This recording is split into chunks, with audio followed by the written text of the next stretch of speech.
Face of தமிழ்நாடுனா நம்முடைய தலைவர் தான். அவர் மீண்டும் முதல்வர் ஆகணுமா கண்டிப்பா நம்ம சரித்திரம் படிக்கணுமா? திமுக ஒரு தீய சக்தி அப்படின்னு மீண்டும் மீண்டும் விஜய் வந்து பதிவு பண்றாரு. நான் தீமைகளை கொளுத்துகின்ற சக்தி. எனக்கு பெரிய சந்தேகம் விஜய் பிஜேபினால எப்படி அங்கே பவன் கல்யாணம் நிறுத்தினாங்களோ அது மாதிரி இங்கே விஜய் நிறுத்திருக்காங்களான்ற ஒரு சந்தேகமே எனக்கு இருக்கு. பெண்களுக்கு மிகப்பெரிய துரோகத்தை செய்திருக்கிறார்கள் திமுகவும் காங்கிரஸும் சேர்ந்து. அப்புறம் நீங்கள் மொட்டை தலைக்கும் முழங்காலுக்கும் ஏங்க முடிச்சு போடுறீங்க? டீலிமிட்டேஷனுக்கும் 33% என்ன சம்மந்தம் இருக்குன்னு நான் கேட்க வரேன். ஃபஸ்ட்டு தேமுதிக பொதுச் செயலாளர் திரு பிரேமலதா விஜயகாந்த் வந்து முதலமைச்சர் ஸ்டாலின் முன்பாகவே பேசும்போது சொன்னாங்க, ஒரே ஒரு குற்றச்சாட்டு வேணா சொல்ல முடியும், பெண்களுக்கான பாதுகாப்பு அப்படின்றது கேள்விக்குறியா இருக்கு அப்படின்னு. பெரிய ஸ்டேட்ஸில் நம்ம தான் most safe state. Top 10 states இருந்துச்சுன்னா இது நான் சொல்லலை, என்சிஆர்பிலே இருக்குது. அதை அவங்க எப்படி மிஸ் பண்ணாங்கன்னு தெரியல.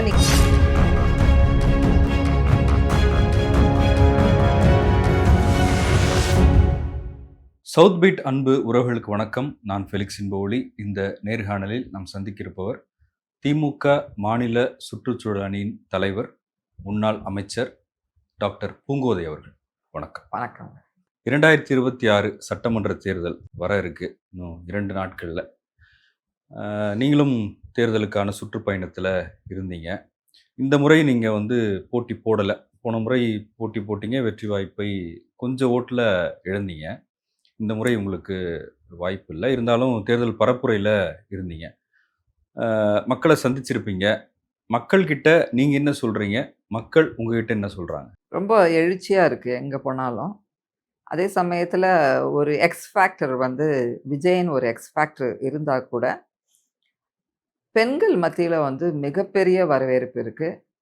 அதே மாதிரி அரசியல் உணர்ந்தவர்கள், அந்த படித்த மக்கள், அப்புறம் ரொம்ப நாள் அரசியல் இருந்தவங்களுக்கு யாருக்கு வாக்களிக்க வேண்டும் என்பதில் ரொம்ப தெளிவாக இருக்காங்க. ஸோ அதெல்லாம் பார்க்கும்போது எங்களுடைய திராவிட முன்னேற்ற கழகத்திற்கு தான் வெற்றி வாய்ப்பு பிரகாசமாக இருக்கிறதுன்னு நான் நினைக்கிறேன்.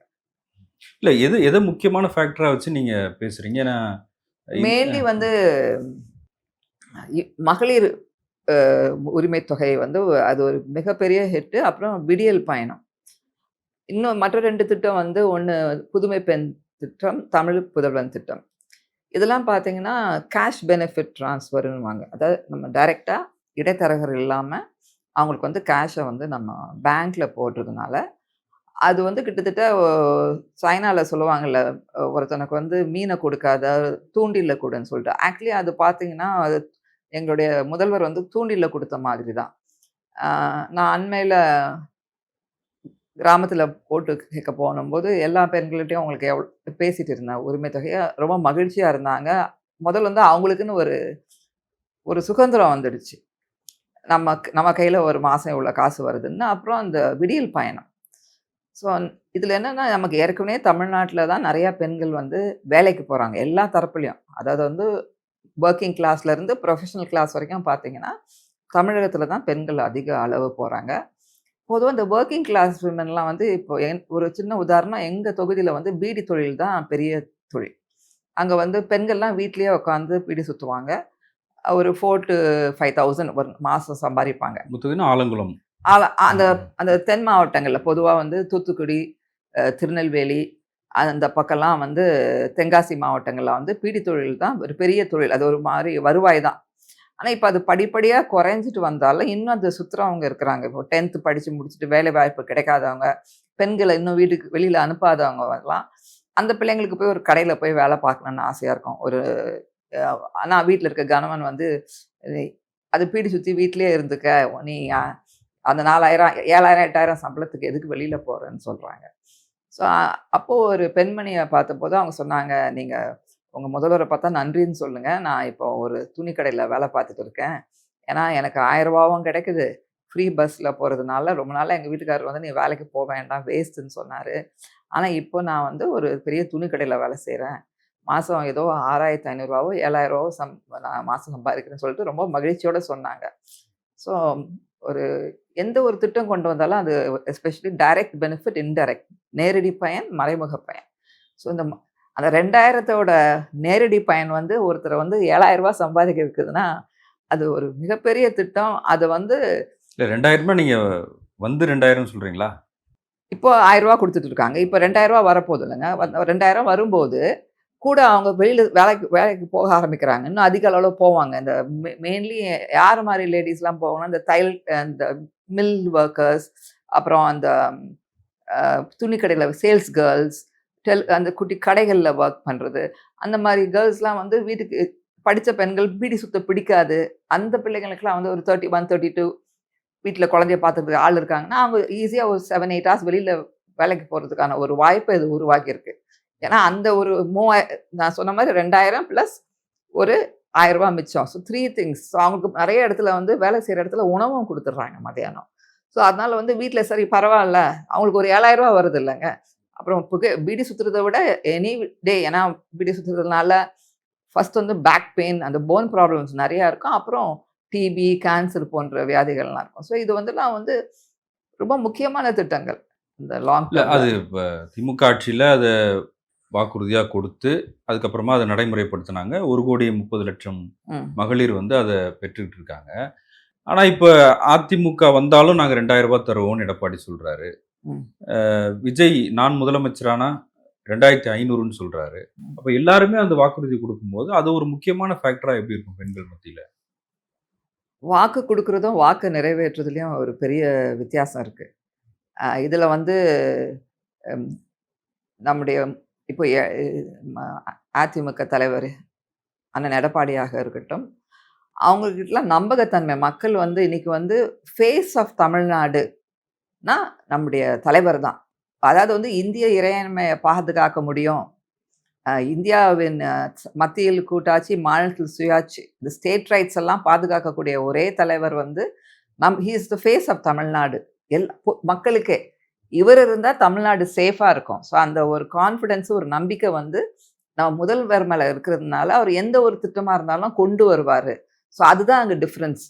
எங்க எங்க வேறுபடுறோம்னா, ஏன்னா எடப்பாடி வந்து தன்னை காப்பாத்திக்கிறதுக்காக நம்ம வந்து ஒரு இறையாண்மைய அதிக அளவு நம்ம பின்பற்ற ஒரு ஸ்டேட். மற்ற ஸ்டேட்ஸோட கம்பேர் பண்ணும்போது, எல்லாரும் ஆச்சரியமா பார்ப்பாங்க. நீங்க மாத்திரம் ஏன் என்ன பண்ணாலும் உங்கள ஒண்ணுமே பண்ண முடியலன்னு பிஜேபி சொல்றதுக்கு காரணம் அதுதான்.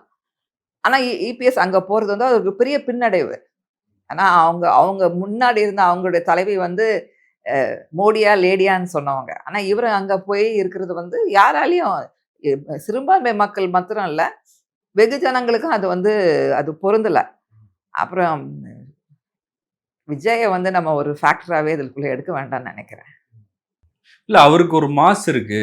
ஒரு நியூ கம்மர், ஒரு மாற்றம் வரட்டுமே அப்படின்னு விரும்புறவங்க அவர சூஸ் பண்றாங்க. சூஸ் பண்றதா சொல்றாங்க. இல்ல, இல்ல. அவருக்கு ஒரு இஸ் அ அவர் ஒரு சூப்பர் ஸ்டார் மூவி இண்டஸ்ட்ரியில. அதுல வந்து மாற்று கருத்தே கிடையாது. ஆனா நீங்க கடந்த காலங்கள்ல பார்த்தீங்கன்னா, 3 பேர் தான் பெரிய வெற்றி கண்டிருக்காங்க. ஒண்ணு திரு எம்ஜிஆர் அவர்கள், அப்புறம் திரு என்டிஆர் அவர்கள், அப்புறம் நம்ம அம்மையார் ஜெயலலிதா அவர்கள். எம்ஜிஆர் அவர்களும், திரு என்டிஆர் இருந்த காலகட்டம் வேற. அந்த 80ஸ். அப்போ வந்து பிஜேபியே கிடையாது. ஸோ காங்கிரஸ்ல இருந்து எப்படி நம்ம தமிழ்நாட்டுல காங்கிரஸ்க்கு அப்புறம் ஒரு டிஎம்கே உருவாச்சோ, அதே மாரி நம்ம காங்கிரஸ கம்ப்ளீட்டா அந்த சமயத்துல அவங்கள வந்து முன்னாடி மாரி அவங்களால இருக்க முடியலன்னு இன்னொரு டிஎம்கே 2ஆ ஸ்ப்ளிட் ஆனா கூட 2 பார்ட்டியும் சர்வைவ் ஆயிடுச்சு. பல்வேறு காரணங்களால அந்த ஆளுமையினால, தலைமை ஆளுமையினால. ஆனா என்டிஆர் இருக்கும்போதும் அப்படிதான். ஏன்னா அங்க வெறும் காங்கிரஸ் தான் இருந்துச்சு. அதுலேருந்து உடைச்சு வந்து அவரு அந்த கட்சிய உருவாக்குனாரு. இப்போ வந்து என்ன பொறுத்தவரைக்கும் விஜய் வந்து சினிமாக்காரங்க வந்து அந்த என்டர்டெயின்மென்ட் இண்டஸ்ட்ரினால எல்லாருக்கும் ஒரு பெரிய ஈர்ப்பு தாங்க இருக்க செய்யும். தெருவுல யார் நடந்து போனாலும் ஒரு கிரிக்கெட்டரோ, ஒரு சினிமாக்காரர் போனாங்கன்னா எல்லாரும் பார்ப்பாங்க. அரசியல்ல ஒரு நம்ம தமிழ்நாடு வந்து அதுல கொஞ்சம் ஒரு மூவி கிரேஸ் ஸ்டேட் தான் வச்சுக்கோங்களேன். அது ஒரு எமோஷனல் கோஷன்ட் அதுல கொஞ்சம் அதிகமா இருந்தா கூட, உணர்ச்சி வசப்படுறவங்களா இருந்தா கூட, அவரால வந்து திமுகவின் வெற்றி வாய்ப்பை பறிக்க முடியாதது என்பது தான் என்னோட கருத்து. ஸோ சினிமா இண்டஸ்ட்ரி இஸ் யாரு வந்தாலும் கூட்டம் வருங்க. நயன்தாரா வந்தாலும் கூட்டம் வரும். நம்ம யாரு ஒரு நகைச்சுவை நடிகர் வந்தாலும் கூட்டம் வரும். ஸோ அது இங்க இல்ல உலகம் ஃபுல்லா. நீங்க ஒரு நியூயார்க் சிட்டிலயே நீங்க நடுவுல பார்த்தீங்கன்னா, ஒரு பெரிய ஆக்டர் போறாருன்னா, அவங்க மறைச்சுக்கிட்டு போவாங்க. ஏன்னா, பின்னாடி எல்லாரும் ஓடி வருவாங்கன்ட்டு. அது வாக்குகளா மாறுமான்னா, இதுவரைக்கும் நம்ம கடந்த கால ஹிஸ்டரிய பார்த்தீங்கன்னா, திரு சரத்குமார் ஆகட்டும், நம்முடைய திரு விஜயகாந்த் ஆகட்டும், அவங்களாம் அந்த அளவுக்கு வெற்றி பெற முடியவில்லை. சிரஞ்சீவிக்கு வந்து இவரை விட நிறைய கூட்டம் வந்துச்சு தெலுங்கானால. பவன் கல்யாண் அவரும் இவரை மாதிரி 2 இடத்துல நின்னாரு. 2 இடத்துலயும் தோத்து இப்போ அவர் வந்து பிஜேபி கூட சேர்ந்து தான் அவர் வெற்றி பெறாரு. ஸோ என்னை பொறுத்த வரைக்கும் பிஜேபி எனக்கு பெரிய சந்தேகம் விஜய் வந்து பிஜேபினால எப்படி அங்க பவன் கல்யாணம் நிறுத்தினாங்களோ அது மாதிரி இங்க விஜய் நிறுத்திருக்காங்களான்ற ஒரு சந்தேகமே எனக்கு இருக்கு. இல்லை, இப்போ சிறுபான்மை ஓட்டை உடைக்கிறதுக்காக தான் விஜய் இறக்கியிருக்காங்க அப்படின்னு ஒரு விமர்சனம் முன்வைக்கப்படுது. இப்போ பிஜேபி அதை ஏன் அதை செய்ய நினைக்கணும்? அவங்களுக்கு வந்து இது ஒரு பெரிய ஒரு சேலஞ்சா இருக்குங்க நம்ம ஸ்டேட்டு. என்னடா எல்லா இடத்துலையும் போய் எங்கேயோ ஒரு வகையில நம்ம வந்து ஒரு இப்போ கேரளாவில் கூட ஒரு மேயரை கொண்டு வந்துட்டாங்க. இங்கே நம்ம ஒரு கவுன்சிலர் ஆகிறது கூட நம்ம இவ்வளோ கஷ்டப்படுறோமேன்னு அது ஒன்று. விஜய் மல்டிபிள் ரீசன்ஸ் இருக்கலாம். மூவி இண்டஸ்ட்ரியில் ஒரு ப்ரொடெக்ஷன் வரலாம். நமக்கு அதனோட டெஃபினட்டாக அது உள்ள என்ன நடக்குதுன்னு நமக்கு தெரியாது. ஆனால் முக்கியமாக அந்த கரூர் சம்பவத்துக்கு அப்புறம் அவர் கிட்டத்தட்ட பிஜேபியின் கைப்பாவே அவர் ஆகிட்டார்.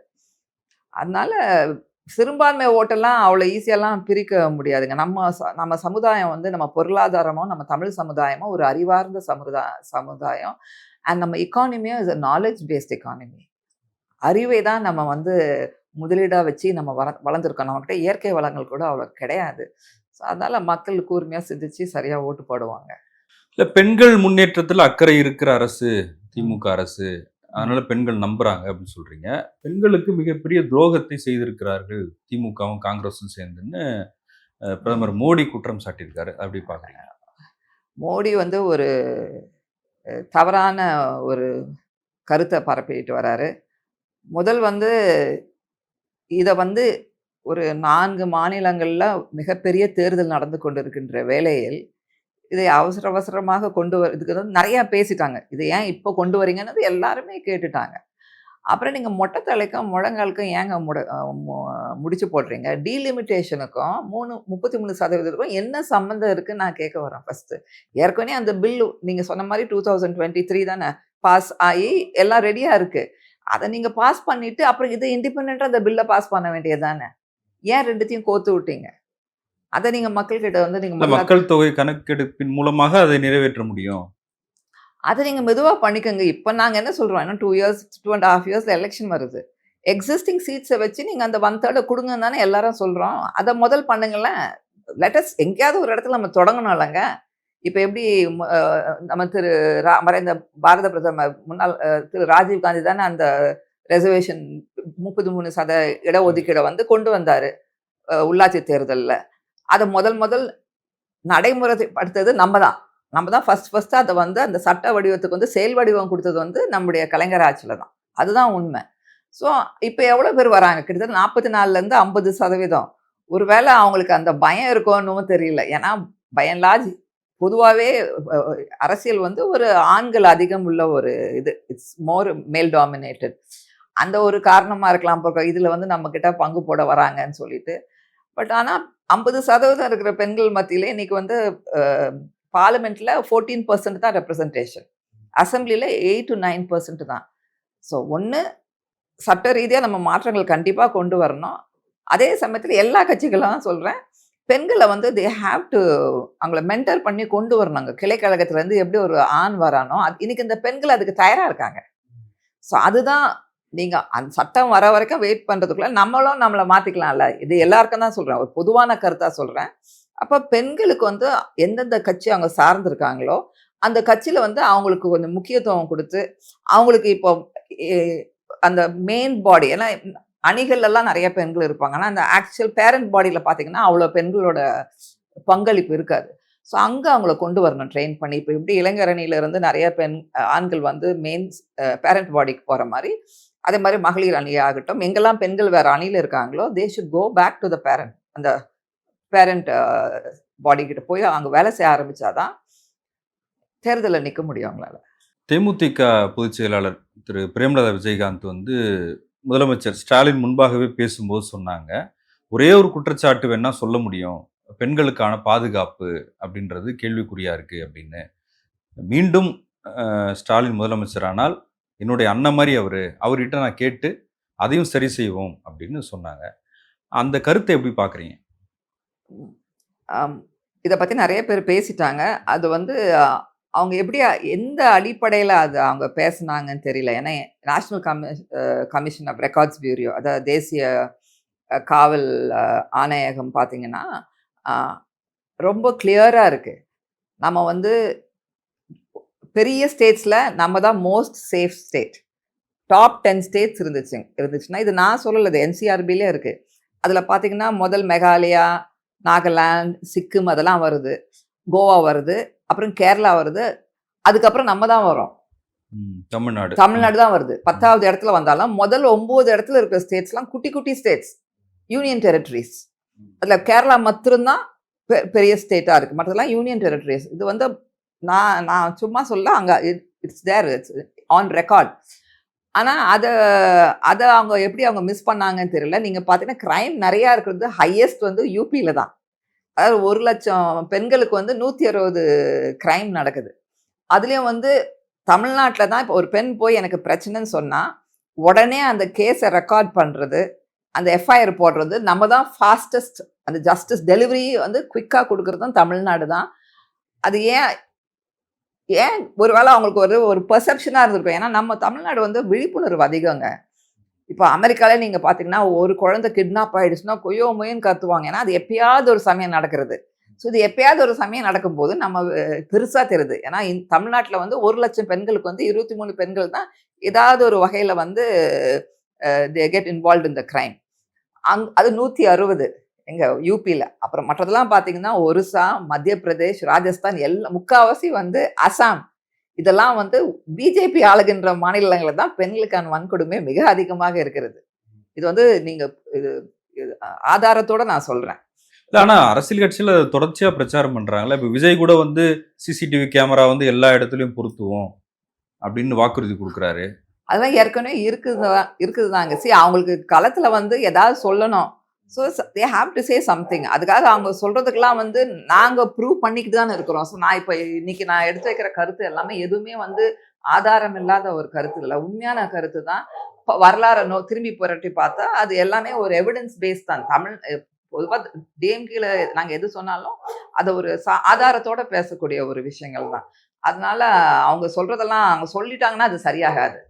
முதலமைச்சரோட சமயம் ஒரு பேட்டியில சொன்னார், ஏன் அதிகமா விஜய் பத்தி நீங்க பேசுறது இல்லைன்னு கேட்டப்ப, வர்ற புதுசா வரவங்க எல்லாருமே திமுக விமர்சிப்பாங்க, அது ஒரு யூஸ்வலா நடக்கிற விஷயம் தானே தவிர அது ஒன்றும் புதுசா தெரியல அப்படின்னு சொன்னாரு. இப்போ வருகிறவர்கள் எல்லாருமே வந்து புதுசா வர்றவங்க எல்லாருமே திமுகவை டார்கெட் பண்றாங்களா? அதை எப்படி பாக்குறீங்க?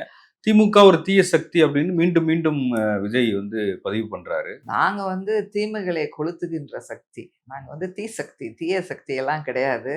அவர் வேணா ஒரு ரைமிங்க்கு சொல்லிக்கலாம், கிடையவே கிடையாது. இன்னைக்கு வந்து சமூக நீதி 69% இடஒதுக்கீடு திராவிட முன்னேற்ற கழகம் தான், இறையாண்மை நம்ம தான். அதனால அந்த மாதிரி ஒரு கொள்கை பிடிப்புள்ள கட்சி நீங்க வேற எங்கேயுமே பார்க்க மாட்டீங்க.